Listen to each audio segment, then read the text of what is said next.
Hello, good morning. Kumusta ang lahat? Magandang umaga, Pilipinas at ibang bansa. Ngayon ay mag-update tayo sa ating sitaw. Ayan ang sitaw natin. Dito tayo nagpunla, nag-iwan tayo ng iba dyan. At ang sabi sa akin ng kabatsmate ko is first time lang daw niya nakita na ipinupunla pala ang sitaw. At sabi niya ay mamamatay daw pag inilipat ng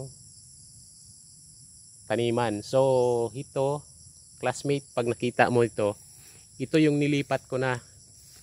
Ang sabi mo is mamamatay. Ayan na sila ang mga nilipat ko.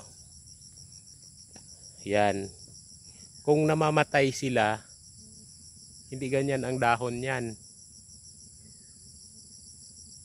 Ayan. Ang tataba niyan, ang lalago niyan. Kung mamamatay, ang sabi mo is mamamatay pag inilipat. Ayan sila. So, sa una lang na paglipat mo is maglalanta ang dahon. Pero hindi ganun kalanta, basta huwag masyadong mainit ang paglipat mo. Huwag masyadong mainit yung panahon ng paglipat mo at mainit yung lupa na kasi habang ikaw ay naglilipat, didiligan mo sila or galing ka doon sa pinunlaan mo is basain mo muna yung lupa sa pinunlaan mo para yung ugat nila ay hindi mapuputol. Kasi doon lang ang mamamatay ang ang ating tinatanim na mga gulay kung mapuputulan sila ng ugat.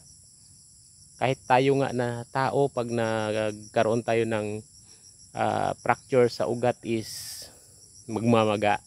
Ganon din sa mga halaman natin na napuputol pag mapuputulan ng ugat. So pag ganon, malambot ang lupa na pinanggalingan, babasain mo.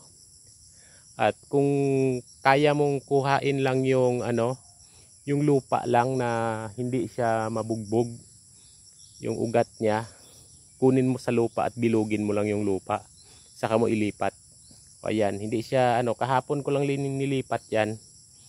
Ayan na sila, pareho lang sila doon sa galing sa pinunlaan at dito.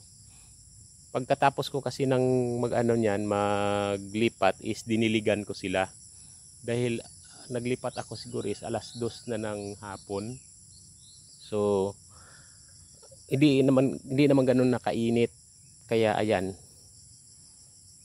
hindi sila namamatay, batch lalo silang tumaba at matataba naman sila. At sana ay mamunga ng marami at umuwi ka na dito sa Pilipinas at munta ka dito sa akin at humingi ka, ibigyan kita ng ng gulay. Okay, thank you for watching sa ating update. Maraming salamat sa ating mga farmers. At yan, at marami pa tayong gustong itanim. At dito ay dapat makultivate na itong kamote ko dito na second batch na kamote ko. Ayan, at madamo na sila. So ang kailangan natin ditong i-cultivate is pala para maging ganon din sila sa kabila. Yan, dapat pala ang i-cultivate natin dyan. Okay. Thank you for watching mga langga, mga idol.